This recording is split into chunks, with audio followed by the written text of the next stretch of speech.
everyone, this is Mario with Blue Oak Bushcraft coming at you today from my shed. Got a storm rolling through here, probably in like 10 or 20 minutes, so it's a little too windy to be outside and shoot a quality video. So I figured today we'll do one of my favorite projects, which is making antler buttons. All you're going to need is some sort of antler. This is just a quarter piece of a deer skull I found out in the woods about a year ago. Haven't done much with it, and I figure it's about time. Some sandstone to sand down your button. To actually cut the button, you can use a lot of different things. You could use a sawzall, you could use a hacksaw, you could use any sort of pocket saw. I prefer the hacksaw or some type of bone saw. I find it makes the cleanest cuts, and you save more antler because you don't have that aggressive teeth spacing, so you're not going to be losing as much antler per cut. So I'm going to be using a hacksaw today. If you're in the outdoors, you didn't have anything else, your Leatherman saw would work just fine. You could even score it. It would just take a really, really long time to do. You could easily score it. You just follow it around with either a sharpened piece of flint or some very, very tough sandstone, some very aggressive grit stone. You just slowly score it out. But today I'm going to be using the hacksaw and a drill with, any sort of drill bit will work. I have a cheap set of drill bits that I use for drilling through antler, so I don't mess up my titanium ones. So I think this is just a regular steel bit.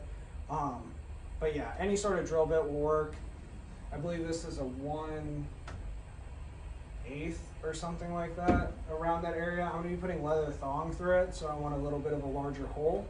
And something that's going to be extremely helpful, again, not necessary, but extremely helpful if you have it, is going to be some sort of vise. All right, so the first step is we're actually going to cut off that antler and start cutting it down to size, so stay tuned. All right, so first step, we're going to open up our vise. We're going to take our antler here, and it's still connected down to the skull. I have a lot of ideas for projects with this. I haven't quite decided, but I'm probably going to make a skull cap button. That's a video for another day though, so I'm just going to put this in a way that allows me, and now these are going to be tricky because it's just such an odd shape.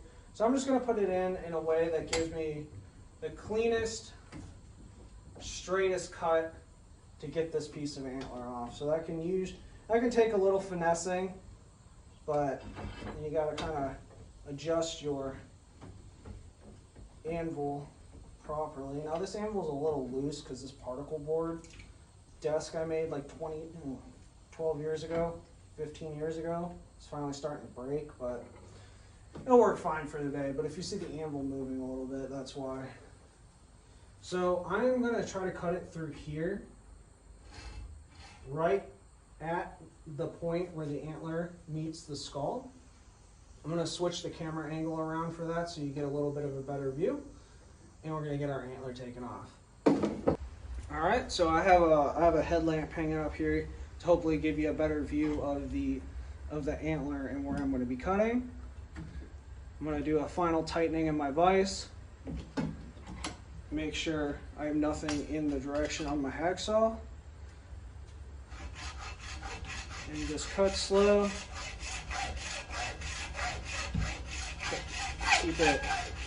Keep that blade as straight as you can. It does like to bend occasionally when it's in, especially in the deep part of your cut. But this hacksaw really just cuts through bone and antler so well as compared to any other type of saw that I've used. And this is just your average hacksaw blade. I think this blade actually came with this hacksaw that only cost $6.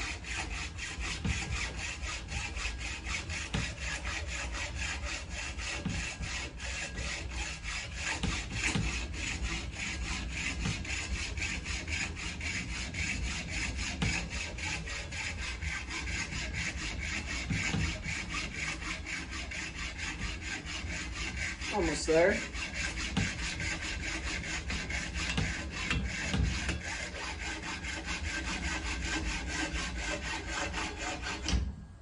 All right, there we go. Got a pretty much a perfect cut on that. I can sand this little point down pretty easily. Put this away for another day. And now we will start cutting our we will start cutting our antler piece to shape. I'm going to be cutting off this top section here. This is going to be for a needle case project, and I haven't quite decided what this piece is going to be for yet, but we're going to want to be taking our button from the base of the antler here. Alright, so I'm going to use the very bottom portion here, I've decided. So I'm going to be taking just a little bit from the top here, and I'm going to try to put this in my vise as carefully as possible so I don't damage the side of the antler, but I also do want it to be secure. So I'm going to hold it with my left hand as I do this. And I'm going to cut right here after the crown of where that antler starts.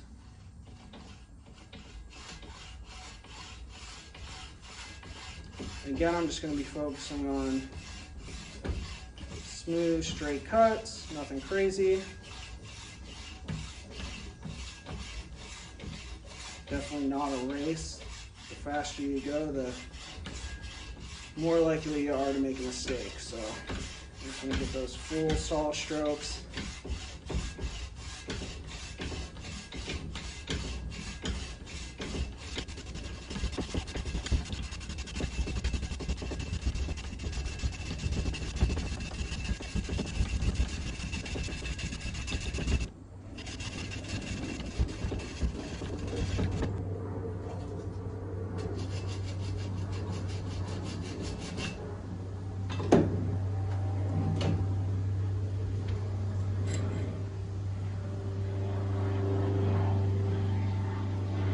Apologize for the plane noise. This can always be a little frustrating. But as you can see here, cut it off, cut it off. Now, depending on what type of project I'm doing, sometimes I would rather have a button that's just out of the straight, non-bumpy part of the antler. Sometimes I prefer something like this. It just depends on the day, depends on the project. There's really no difference between the two. Today, I just would like to use a button like this. So, small change of plans. When I cut that thick portion of the beginning of the antler off, I didn't notice there was actually a very small crack in the beginning of the antler. Most likely just because it had sat out so long in the shed, or maybe it was from before I picked it up. Doesn't really matter. I went and cut another piece off the bottom here, and I'll try to walk that up and show you. So it's just a rough piece right now, but this will work just as well for a button. So we're going to begin our next step, which is to sand it down. Now this step is fairly easy. There's not a lot of complicated parts to it. You're just going to take a piece of sandstone, take your button, and I like to do little circles. And you're just going to run it up and down.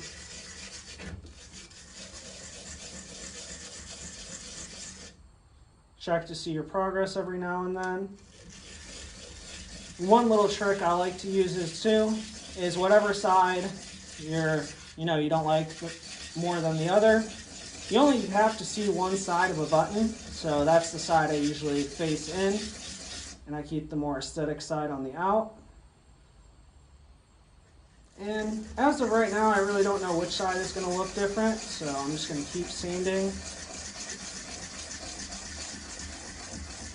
until I buff out all of those hacksaw marks or blemishes or just anything that would make it not ideal to be a button.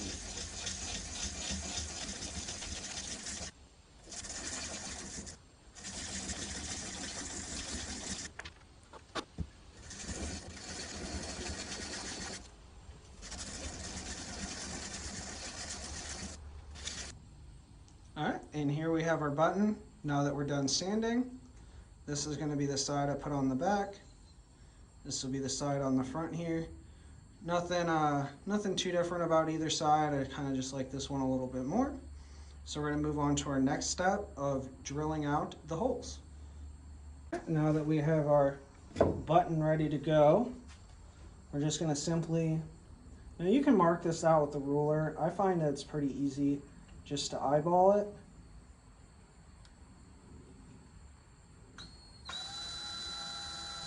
Just get a real slow movement.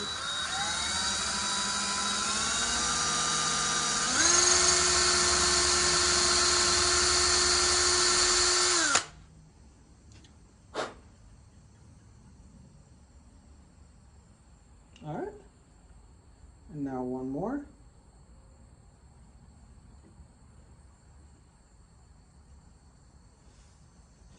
Always want to keep this.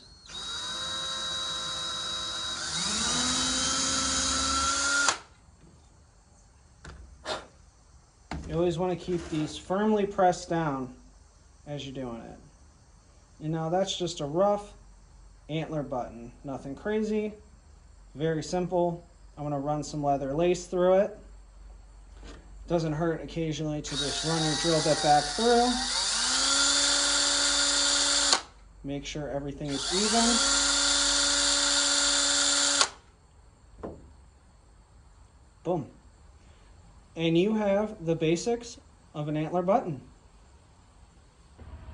All right, and to finish it up, this is just an example of what it would look like with some braided sinew through it. Again, just a rustic looking button, nothing crazy, nothing fancy.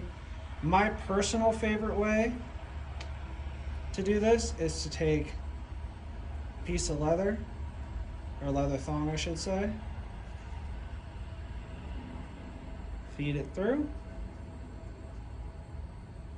Now something like that on a pack with some sort of looping secure way to fasten, I think looks very good. Now if you wanted to really add some shimmer to this button and make it look a little more jewelry quality, you could take it off here to show you, because it's going to have these pits on the inside to a certain degree, and I actually made a small mistake with my drill there. I drilled a little farther than I should have on the right side. No big deal, I'm going to correct that after this video. But it's going to have these little pits. If you fill it up with a lacquer, some sort of wood finish or just general lacquer, it's going to really shine and you're going to be able to get rid of this. That's my favorite way to do it. However, if I was in the outdoors, obviously I would skip that process, or if I was going for a true primitive appearance, I would skip that process as well. Alright, thank you for sticking with me today on how to take a piece of antler and get a nice button out of it. Again, this is a rustic style button. You can make these as fancy or as primitive, primal as you would like. No judgment there. If you want to make it more jewelry quality, I would add a lacquer or some sort of finishing wax step to this. I'm not going to do that today because this is going to be going on one of my more primitive hunting packs. So that's just something I'm not going to do for this particular button. But you know, this antler could give you quite a few, like this little piece alone, that's 8 or 9 buttons right there. And depending on how you want to play the tines here, you could get even more out of it. So yeah, again, thank you for watching. This is Blue Oak Bushcraft. You can find me on Instagram at Blue Oak Bushcraft. Throw me a like if you enjoyed this video. Those help get my content out there. I always really appreciate it. Comment some videos you may want to see in the future. Subscribe if you enjoy my content. And always have a fantastic day.